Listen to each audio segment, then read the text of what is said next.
Guys, welcome. Collective reading tayo ngayon. So, tingnan natin kung kaninong energy to.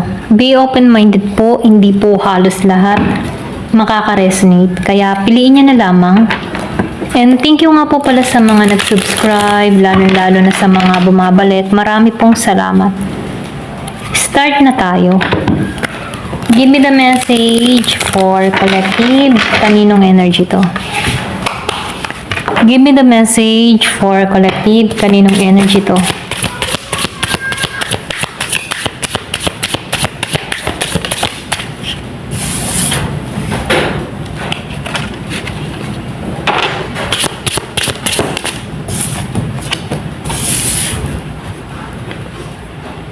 Yung iba sa inyo na nagkakaroon dito ng clarity, okay? Kumbaga nagkakaroon ka ng kaliwanagan, nagiging ng malinaw para sa iyong lahat, okay?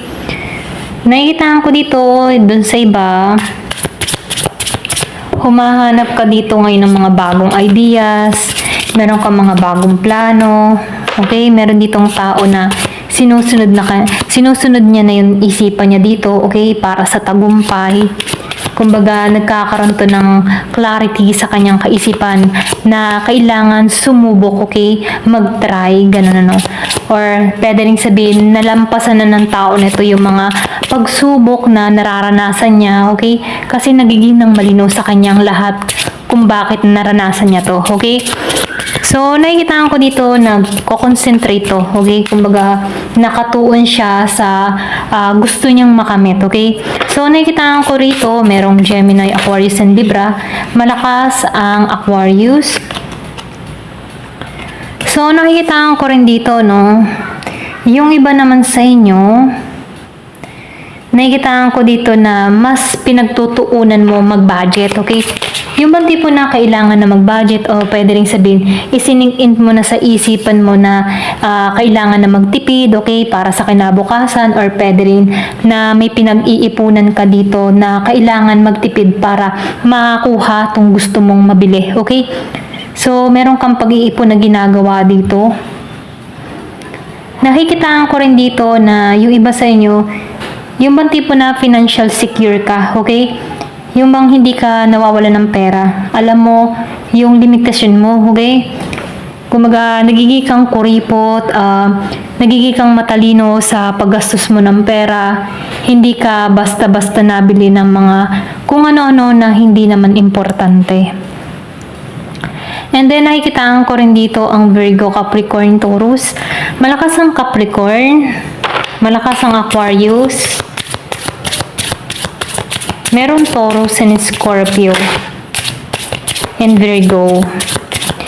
So, nakikita ko dito, yung iba naman sa inyo, alam mo yung tipo na sinukuan mo na, okay? Pwedeng meron ka ng sinukuan dito na tao, or pwede rin sa trabaho. Kumbaga, nag-give up ka na hindi mo makukuha to, okay? Ganun yung energy, or pwede rin merong ganung tao dito kung hindi man ikaw ano. Yung iba sa inyo, merong pagsuko na ginawa, okay? Kumbaga, sinurrender mo na ang lahat, or pwede rin sinurrender mo na kay Divine yung mga pagsubok na nararanasan mo. Kumbaga, yung bigat ng pagsubok na kinaharap mo, itinaas mo na lamang, okay? So, nakikitaan ko rin dito na andito ka ngayon sa pagbabago, ano? Meron ka ding inalisan dito. Ito lang nakikita ko. So, marami ka na rin sinakripisyo, okay? Meron ditong tao na marami na siyang sinakripisyo dito na kung saan, ano, pwede rin sabihin na dinaya, okay? Nag-sacrifice siya sa tao niya, pero niloko pa rin siya dito. Ganun, ano. So, hindi itong tao na to nagkulang para sa person niya, pero dinaya pa rin siya dito. Ganun yung energy, ano. Yung iba naman sa inyo, nakikitaan ko dito na merong pananakot na ginawa sa'yo, okay? Kumbaga, pwedeng binlockmail ka ng tao mo, na meron siyang mga sinasabi sa'yo para hindi ka makawala dito, okay? Yung iba, no? Pero ganun pa man, nakikitaan ko din dito na hinayaan mo na lang to kasi ayaw mo na magtuon dito, okay?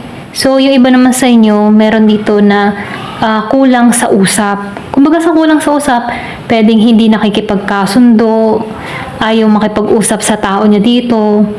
Ganon, may pag-iwas akong nakikita. So, nakikitaan ko rin dito, meron ditong tao na masyado siyang chinismis, binigyan ng maraming kwento na kung saan nasira siya dito, Meron ditong tao na, alam mo yung tipo na pinagmalisyusuhan tong tao nito. For example, nasira yung kanyang connection sa person niya dahil may malisyosong tao na nagkalat ng balita dito sa tao nito kahit hindi totoo. Ganon. So, nakikita ko rin dito na nagitong pabigla-bigla sa mga sitwasyon or sa mga binitawang salita dito, hindi naniwala sa kanyang person dito, okay? Mas pinaniwalaan ito yung mga chismis na hindi totoo kung bakit nagkaroon dito ng paglalayo sa bawat isa or pagwatak-watak, okay? Pero ganun pa man, nakikitaan ko rin dito yung iba sa inyo merong bagong simula na alok sa'yo. Or pwede rin sabihin proposal, pwede rin sabihin na about sa financial, pwedeng pagdagdag ng trabaho, or pwede rin offer, okay? Job offer, mga ganun, na kung saan merong involved na pera na pwede kang lumago, ganun. So, nakikita ko dito yung iba sa inyo maraming oportunidad na naglalabasan or dumarating sa buhay niya dito, na kung saan, itong tao na ito ay nakakasave ng pera.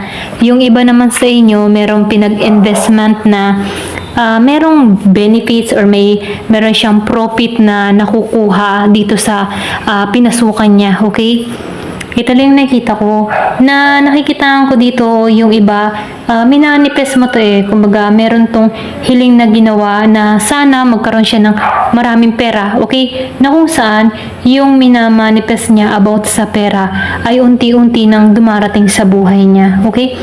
Yung matipong sana kumita din ako ng malaki, ganun. Sana kumita din ako ng mga na kung saan yung kanyang sinasana nahahawakan na niya, okay?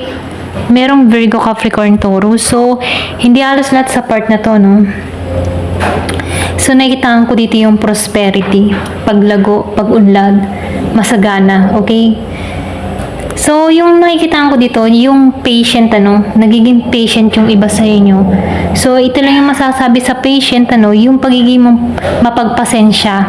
Ito yung magdadala sa iyo sa tagumpay. Kasi kung marunong ka na, sabihin natin na, kung marunong ka mag-intay, meron ditong magandang mangyayari na hindi mo akalain na makukuha mo itong mga minimithi mo.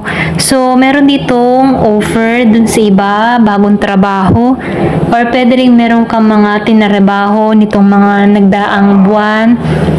Yan. Na kung saan unti-unti mo nang nakikita yung resulta or pwede rin sabihin na nakakamit mo na yung resulta, yung bunga ng pinaghirapan mo ay nakikitaan mo na, okay? Yung iba naman sa inyo, nagkakaroon ng anxiety or pwede rin sabihin may pagkabalisang nararanasan, maraming isipin, maraming mga pagsubok na gumigimbang sa tao na to, na kung saan nahihirapan siya makatulog, okay? Luha yung nakikita ko. May luha na nararamdaman na kung saan ito yung nagpapabigat sa kanyang kalooban. Bangungot ito para sa kanya itong dumating sa buhay niya, okay? So, merong ganun dito, na nagiging siyang malungkot dito, hindi siya masaya sa mga nararanasan niya sa panahon ngayon, So, nakikitaan ko rin dito yung iba naman sa inyo, meron ditong nagigilty sa'yo kung meron tong mga ginawa na masama or meron tong mga nasabi na masakit para sa'yo. Nagigilty tong tao na to, okay? Nagsisisi. Ayan. So, merong Gemini, Aquarius, and Libra. Malakas ang Gemini.